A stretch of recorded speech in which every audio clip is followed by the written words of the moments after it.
Mañana 22 de noviembre se celebra el Día Nacional de la Orquídea. Y para hablar de esta familia de plantas que comprende más de 25.000 especies, invitamos a Robert Tulio González Mina, y él es doctor en Ciencias Agropecuarias, línea Fisiología de Cultivos de la Universidad de Colombia. Por supuesto, es profe allá en esta universidad. Bienvenido, profesor. Un gusto tenerlo aquí en el informativo de la CBC. Muy buenas noches, muy buenas noches. Para mí es importante hablar de plantas colombianas porque básicamente me he movido siempre en las selvas y me encanta ese asunto. En el mundo y por supuesto en nuestro país nos conocen por tener esa gran variedad de plantas y específicamente de las orquídeas. Quienes no conocemos mucho de este tema, las admiramos por su belleza, pero a lo mejor desconocemos qué hay detrás de las orquídeas. ¿Usted por qué no nos cuenta un poco por qué es que son tan importantes, además de bonitas, las orquídeas?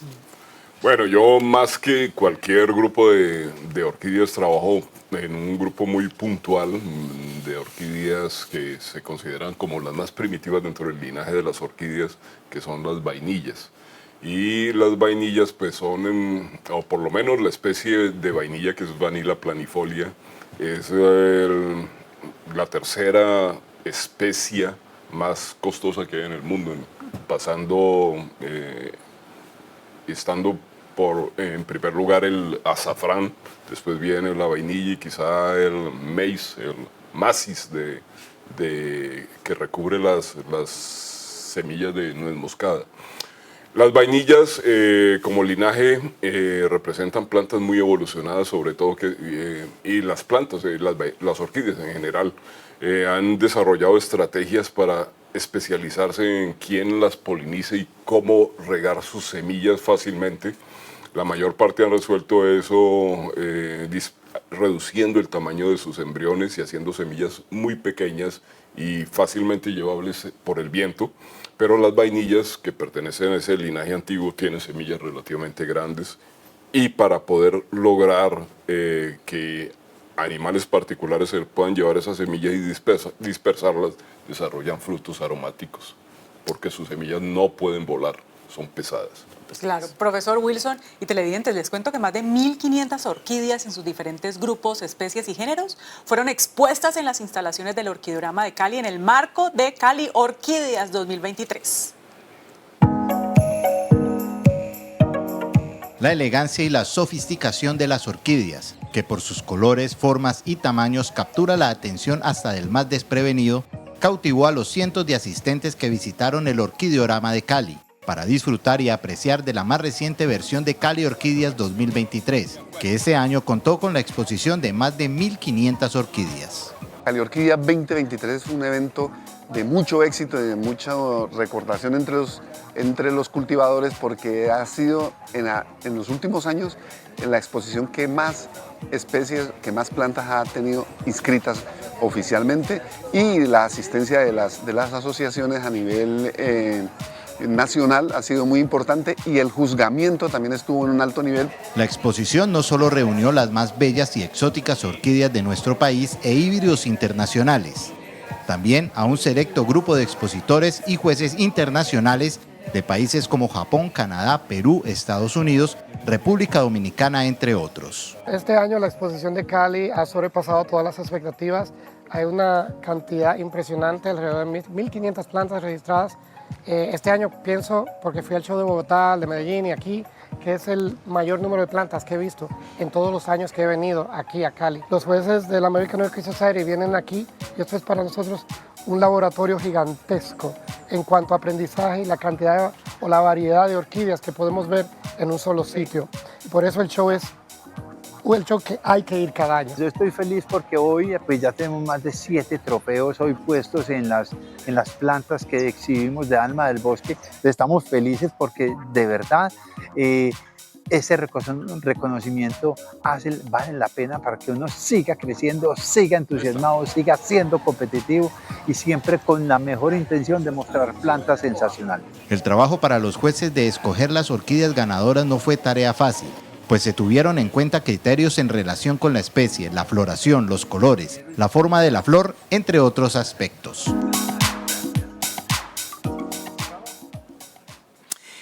El sabor, el aroma de la vainilla es algo que se reconoce en todo el universo.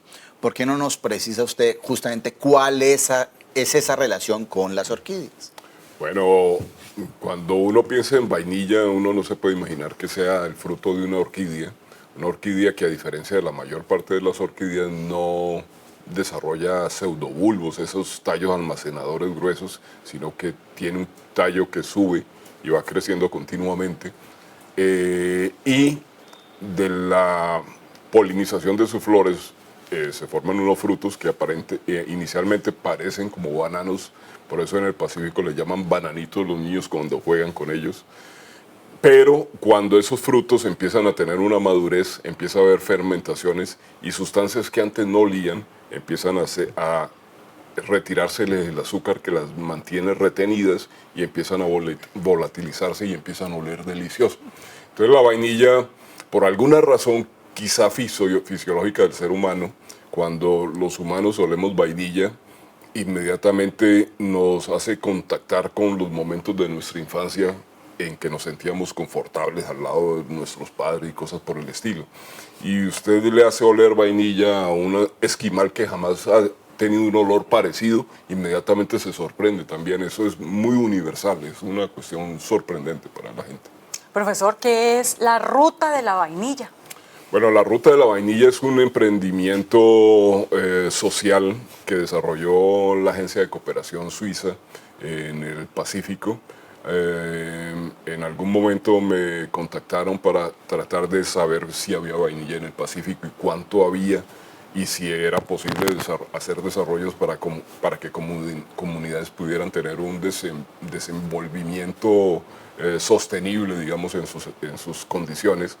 Y de ahí surgió que realmente lo que yo esperaba era encontrar algo así como una vainilla cada 20 kilómetros cuadrados y fue sobrecogedora la gran cantidad de vainillas que había en el Pacífico, a tal punto que no pude hacer la georreferenciación, que era lo que tenía inicial.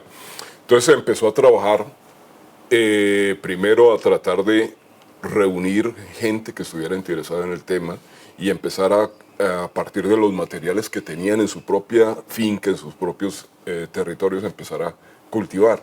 Y eso significó primero saber qué vainillas habían en la zona. Y a medida que se iba encontrando vainillas, ir aprendiendo a descomponer, a liberar los aromas que tenían, a analizar esos aromas e ir aprendiendo cuestiones ambientales de cada una de las especies. Hemos hablado de la vainilla, pero ¿es posible determinar otro tipo de productos a partir de las orquídeas? Sí, claro. Por ejemplo, en Asia, África, vainillas silvestres que no son fragantes, se sacan derivados antiinflamatorios de las plantas. Eso no lo hemos probado aquí. Para las comunidades africanas, las vainillas están asociadas siempre con deidades femeninas.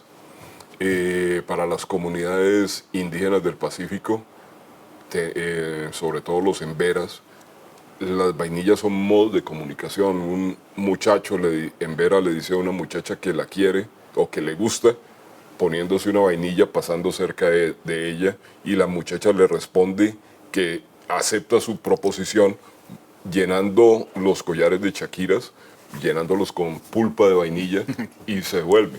Y como se pueden imaginar ustedes, los suegros cortan todas las matas de vainilla que se encuentran cerca de la casa. Pero es real, parece una exageración, pero es real. Claro.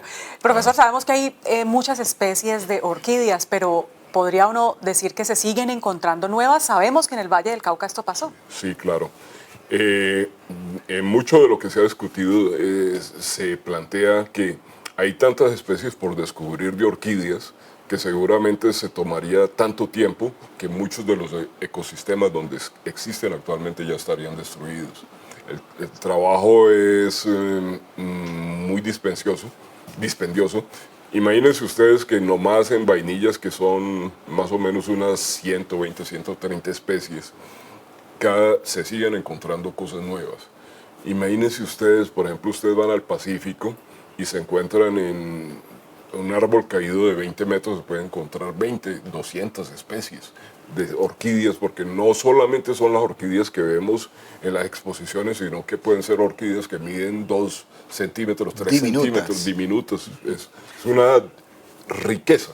Eso es justamente la muestra de la gran biodiversidad que tiene un país como Colombia y una región como el Valle del Cauca.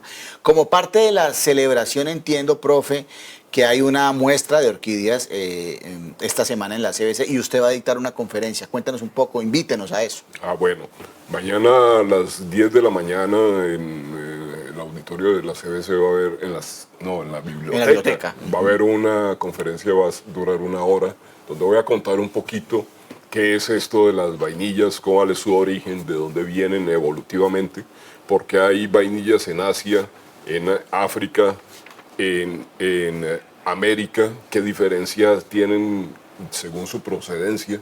Es un linaje viejísimo, cuánto tiempo, y a pesar de ser tan viejo, es un linaje conservador.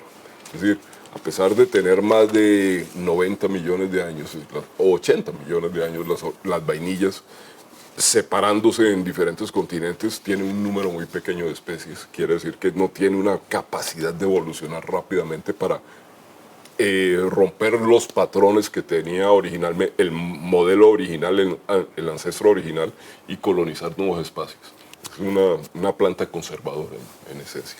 Pues, profe, muchas gracias por habernos acompañado en este segmento del informativo que hoy adelantamos un poquito. Y mañana, por supuesto, estaremos muy atentos a esa conferencia en la CBC, donde seguramente usted nos va a dar más datos de esta importante especie. Muchísimas gracias. Bueno, los espero mañana, las puertas abiertas, y además que es importante que también pregunten, ¿no? Porque a veces las preguntas le orientan a uno cosas nuevas que hay que emprender y tratar de buscar y resolver. El que pregunta aprende, por eso Liliana y yo somos muy preguntones.